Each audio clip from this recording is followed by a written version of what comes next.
तो अब जबकि वेस्टइंडीज की सीरीज खत्म हो गई, अब जबकि अगले वनडे मैचेस भारत ने एशिया कप में खेलना है, एशिया कप में भारत 5 और अगर फाइनल में जाता तो 6 मैच मिलेंगे। उसके बाद ऑस्ट्रेलिया ने आना है वर्ल्ड कप से ठीक पहले 3 मैचेस खेलने के लिए, यानी कि 8 या 9 मैच ये तय करेंगे कि भारत की 15 क्या होगी। लेकिन यह भी ना भूलें कि वर्ल्ड कप 5 अक्टूबर से शुरू होगा, यानी कि 5 सितंबर तक, एक महीना पहले भारत को अपने 15 खिलाड़ियों का ऐलान करना होगा।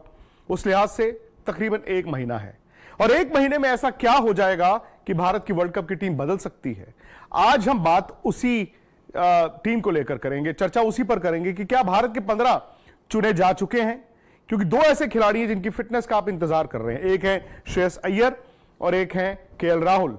हालांकि केएल राहुल ने एक और वीडियो डाला जिसमें वो थोड़ी सी विकेट कीपिंग भी करते हैं, थोड़ी सी बैटिंग भी करते हैं, लेकिन ये नहीं पता कि उनका लोड कितना बढ़ाया गया है। आप जाने तो पिछले हफ्ते जो मेडिकल अपडेट बीसीसीआई की तरफ से आया था उसमें यह साफ लिखा था कि प्रसिद्ध कृष्ण और जसप्रीत बुमराह को तो अब मैच खिलाए जाएंगे और उन दोनों को आयरलैंड वाली टीम में भी रखा गया है। लेकिन उसके साथ यह लिखा था कि श्रेयस अय्यर और केएल राहुल का जो फिटनेस का लोड है वो थोड़ा बढ़ाया जाएगा, यानी कि अभी उनकी मैच फिटनेस की बात नहीं हुई थी। अब सवाल यही आ जाता है कि क्या भारत रिस्क लेगा, क्या इन दोनों को आप एशिया कप की टीम में रखेंगे। अगर ये एशिया कप खेलते हैं तो जाहिर तौर पर ये वर्ल्ड कप की स्कीम ऑफ थिंग्स में भी रहेंगे, लेकिन अगर ये एशिया कप में नहीं फिट होते हैं तो क्या भारत इनको एशिया कप में वक्त देकर तब भी वर्ल्ड कप की 15 में रखेगा। क्योंकि जो खिलाड़ी इस वक्त भारत के लिए खेल रहे हैं और जो वेस्ट इंडीज गए थे या फिर जो 100% इस टीम में है वो चेहरे आपको दिख रहे हैं, लेकिन कभी कभी 15 चुनने के लिए आपको टीम कॉम्बिनेशन भी देखना होता है। तो टीम कॉम्बिनेशन का मतलब है कि आप चूंकि वर्ल्ड कप भारत में खेल रहे हैं, अक्टूबर और नवंबर के महीनों में खेल रहे हैं जहां पर ओस भी गिरती है, आपकी संभावित 11, पहले तो आप 11 चुनते हैं, 11 के बाद आप फिर 12, 13, 14, 15 उनको बैकअप के तौर पर रखते हैं। तो फिर हमने सोचा क्यों नहीं जो भारत के संभावित 15 हैं एज ऑफ नाउ जो हमें दिखते हैं और शायद आपको भी दिखते होंगे, उनको आज चुनकर देखा जाए। आप भी अपनी फीडबैक भेज सकते हैं। क्या आप इस 15 से इत्तेफाक रखते हैं, क्या इसमें आप चेंजेस करना चाहेंगे, या फिर आपको लगता है यही है भारत के वर्ल्ड कप के 15 खिलाड़ी। तो मैं एक एक सेगमेंट के लिहाज से चलता हूं, और अगर आप सलामी बल्लेबाजों की बात करें, भारत 3 सलामी बल्लेबाज चुनेगा, 2 जो मैच में खेलेंगे, 1 जो बैकअप होगा, और वो हैं रोहित शर्मा, शुभमन गिल और ईशान किशन। अब ईशान किशन ने वेस्टइंडीज दौरे का पूरा फायदा उठाया, उन्होंने रन्स बनाए, विकेट कीपिंग भी वो कर रहे थे, यानी कि अगर केएल राहुल फिट नहीं होते हैं तो फिर ईशान किशन है आपके विकेट कीपर। लेकिन यहां पर दिक्कत यह है कि ईशान किशन बैकअप ओपनर, लेकिन अगर वो विकेट कीपिंग करेंगे वर्ल्ड कप में और राहुल नहीं होंगे तो फिर ईशान किशन 11 में कैसे खेलेंगे।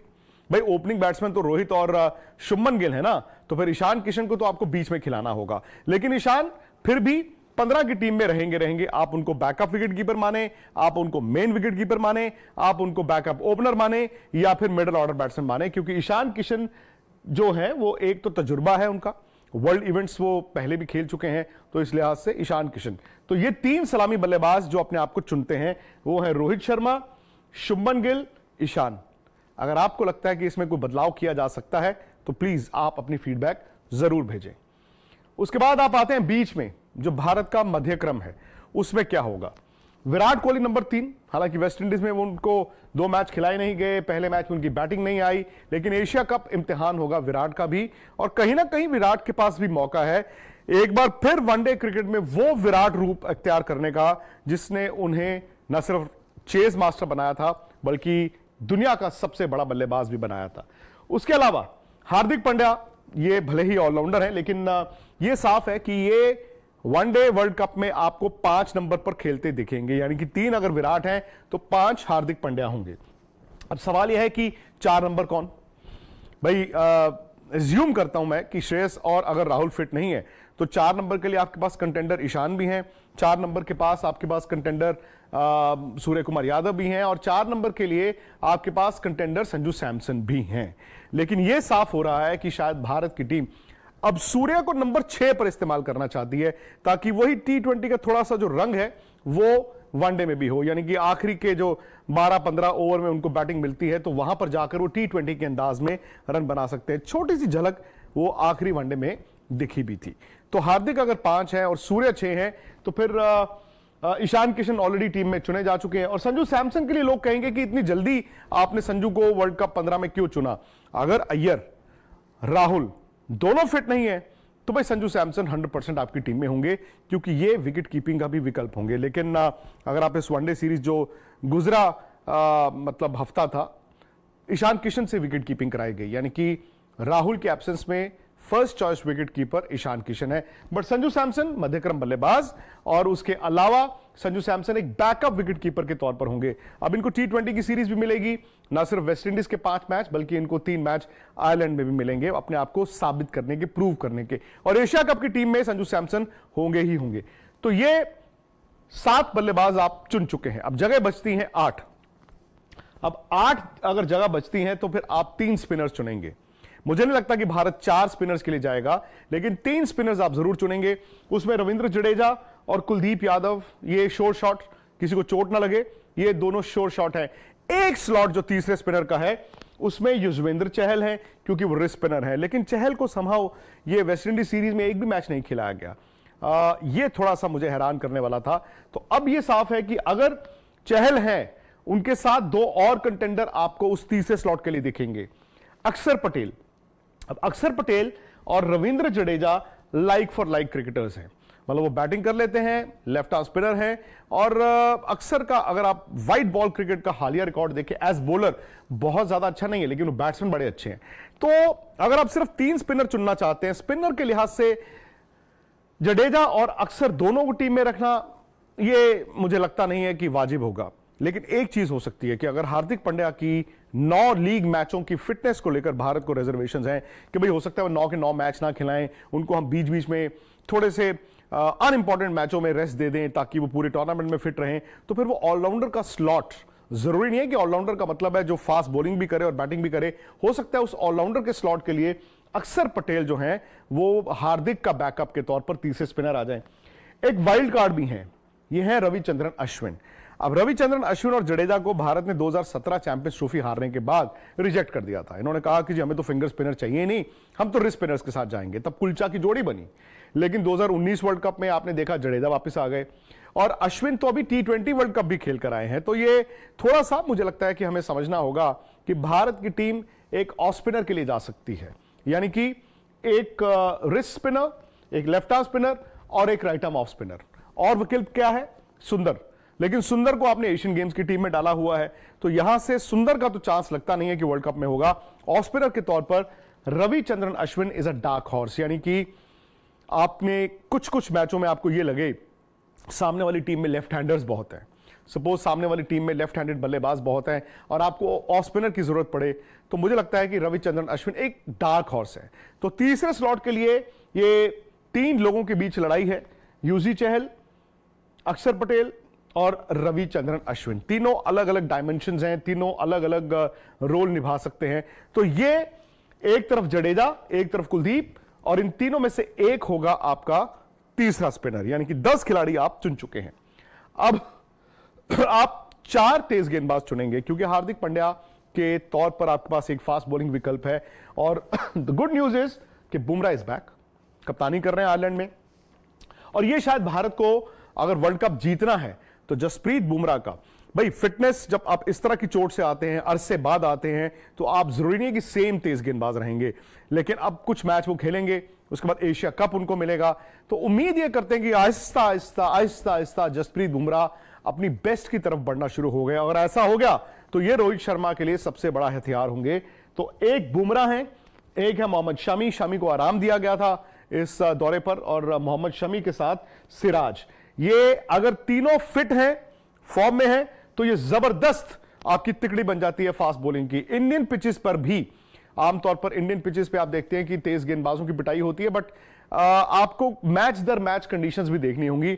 और ये तीनों मुझे लगता है कि 3 वाजिब तेज गेंदबाज हैं। लेकिन एक और खिलाड़ी जिनको आप हमेशा ऐसा लगता है कि उनको आप टॉप 4 में नहीं रखते, लेकिन वो अपने खेल से, अपनी परफॉर्मेंस से आ ही जाते हैं, वो है शार्दुल ठाकुर। अब शार्दुल ने वेस्ट इंडीज में विकेटें ली हैं, बैटिंग का मौका नहीं मिला, उन्होंने विकेटें ली। अब इन विकेटों को आपको रिवॉर्ड करना होगा। शार्दुल ठाकुर के बारे में एक बात है, वो एफर्ट 100% देते हैं। वो बैट के साथ, गेंद के साथ and he is also the man with golden arm, यानी कि कभी भी आके विकेट ले देते हैं। और शार्दुल का एडवांटेज ये है कि आपको किसी मैच में, जैसे मैं कह रहा था कि आपको जरूरत पड़े, अगर आप सेम एक सिमिलर टीम पैटर्न के साथ जाते हैं तो फिर 7 नंबर पर जडेजा और 8 पर फिर आप कुलदीप के साथ फंस जाते हैं। तो किसी मैच में हो सकता है आपने अगर बैटिंग लंबी करनी हो तो आप शार्दुल ठाकुर को खिलाएंगे। 8 नंबर पर एक परफेक्ट बल्लेबाज भी हो सकते हैं और बॉल ये अच्छा डाल ही देते हैं। कभी हो सकता है कि आपने शार्दुल को तीसरे तेज गेंदबाज के तौर पर खिलाया, वो और हार्दिक मिलके 5वें गेंदबाज का रोल भी निभाए। हालांकि ये नहीं कि शार्दुल 10 ओवर नहीं डाल सकते, ये विकेट टेकिंग बॉलर है। अब आप 14 खिलाड़ी चुन चुके हैं। सवाल है कि अभी तक हमने श्रेयस अय्यर और केएल राहुल की बात नहीं की और स्लॉट बचता है सिर्फ और सिर्फ एक। अब अगर श्रेयस अय्यर और राहुल दोनों फिट नहीं होते तो भारत के पास चॉइस होगी कि 15वां खिलाड़ी क्या चौथा स्पिनर हो या 5वां तेज गेंदबाज हो। प्रसिद्ध कृष्णा पे ये बैंक कर रहे हैं, उनको आयरलैंड भेजा गया, हालांकि अरसा वो भी क्रिकेट नहीं खेले, तो वो एक विकल्प हो सकते हैं। Left arm fast bowler Jaydev Unadkat, but उनका मुझे मुश्किल लगता है। तो अगर राहुल और अय्यर दोनों फिट नहीं है तो 15वां जो प्लेयर होगा वो या तो आप 5वां तेज गेंदबाज रखेंगे या फिर आप चौथा स्पिनर रखेंगे, या फिर अगर इन दोनों में से एक फिट होता है, यानी कि अय्यर और राहुल में से कोई फिट हो जाता है तो वो सीधा सीधा उस टीम में आ जाता है। और अगर अय्यर और केएल राहुल में से एक भी फिट हो तो सीधा 11 में भी वॉक इन करता है। लेकिन मेरा यह मानना है कि अगर आपने अय्यर और राहुल में से किसी एक को, अगर एक भी फिट होता है, दोनों फिट हो गए तो आप दोनों को मैच खिलाएं, एशिया कप खिलाएं, दोनों को टीम में आना चाहिए। फिर शायद वहां पे संजू के लिए और सूर्य कुमार यादव के लिए थोड़ा सा टाइट हो सकता है, या फिर 15वां स्लॉट भी खाली है। लेकिन अगर ये पूरी तरह फिट नहीं है तो फिर भारत को रिस्क नहीं लेना चाहिए। बट फिलहाल 15वें नंबर पे एक स्लॉट अगर मैं देखूं, और मैं उम्मीद करता हूं कि अगर दोनों नहीं, यानी कि अय्यर और राहुल दोनों नहीं, तो कम से कम एक खिलाड़ी भी फिट हो जाए तो 15 आपकी इस तरह की कंप्लीट होती है। बाकी आने वाले दिनों में आपको देखने को मिलेगा एशिया कप, आई थिंक एक बहुत बड़ा इंडिकेटर होगा। एशिया कप से पहले एक छोटा सा कैंप भी लगाया जाएगा बैंगलोर में, और एशिया कप की टीम आपको कुछ हद तक बता देगी कि ये प्लेयर कहां खड़े हैं। अय्यर और राहुल स्पेशली, क्या उनकी फिटनेस उस तरह की है कि वो एशिया कप खेलने जा सकते हैं। फिर ऐसा ना हो कि भारत ये सोचे कि चलो एशिया कप तो ये फिट नहीं है, लेकिन हम इनको वर्ल्ड कप 5 सितंबर टीम में डाल देंगे और उसके बाद जो ऑस्ट्रेलिया 3 वनडे मैच खेलने आएगा 22 सितंबर से, उसमें आप इनको ट्राई करेंगे। वो मुझे लगता है कि गलत होगा, वाजिब नहीं होगा, क्योंकि वाजिब उन खिलाड़ियों के लिए होना चाहिए जो टीम के साथ हैं। हां, सूर्य कुमार यादव के उतने रन नहीं है, लेकिन 6 नंबर पर वो रन बना सकते हैं आने वाले दिनों में। उनके पास T20 सीरीज भी है। संजू सैमसन, उन्होंने 150 बनाया, हो सकता है कि इस T20 सीरीज में या एशिया कप में अगर मौका मिलता है तो वो रन बनाए। तो कॉम्बिनेशन फिलहाल भारत का ऐसा दिखता है कि आप इन्हें बहुत बड़ा फेवरेट तो नहीं मानेंगे वर्ल्ड कप में, लेकिन मेरा यह मानना है कि भारत को फिट खिलाड़ियों के साथ जाना होगा। आप फिट हो, दूसरा आप मैच फिट हो। आप ऐसा नहीं कि मतलब चलो कोई नहीं, थोड़ी सी फिटनेस थी, टीम में आ जाओ, वर्ल्ड कप में देख लेंगे, क्योंकि वर्ल्ड कप ना मौका नहीं होता, प्लेटफॉर्म नहीं होता किसी खिलाड़ी के लिए अपनी फॉर्म वापस लाने का। आप एशिया कप में जिस प्लेयर को टेस्ट करेंगे, आपको उसी को वर्ल्ड कप की टीम में चुनना भी चाहिए। तो स्पोर्ट्स तक पर आने वाले दिनों में हम इस तरह की और कहानियां लेकर आएंगे। अगर आप इत्तेफाक रखते हैं इस 15 से तो प्लीज जरूर बताइए, और अगर आपको लगता है कि इसमें कुछ चेंज करना है तो भी बताइए। इसके अलावा हमारा स्पोर्ट्स तक ऐप, जहां पर आपको वीडियो हाइलाइट्स मिलती हैं, एशेज की वीडियो हाइलाइट्स थी, पाकिस्तान श्रीलंका सीरीज की वीडियो हाइलाइट्स थी, लंका प्रीमियर लीग की वीडियो हाइलाइट्स हैं, वो भी आप डाउनलोड कीजिए। मुफ्त का ऐप है, अंग्रेजी हिंदी दोनों में होता है। एंड द sportstuck.com वेबसाइट, जहां पर आपको पूरी दुनिया की खेल, सिर्फ क्रिकेट नहीं, बाकी खेल के लाइव स्कोर्स भी मिलते हैं, कहानियां भी मिलती हैं। तो बस आप स्पोर्ट्स तक के साथ रहिए, और आने वाले दिनों में इस तरह के और डिबेट शोज, बहस और कहानियां हम आपके लिए लेकर आते रहेंगे। मैच से जुड़े आपके हर सवाल का हम देंगे जवाब। जानने के लिए हर update, live analysis, special interviews, download कीजिए स्पोर्ट्स तक ऐप।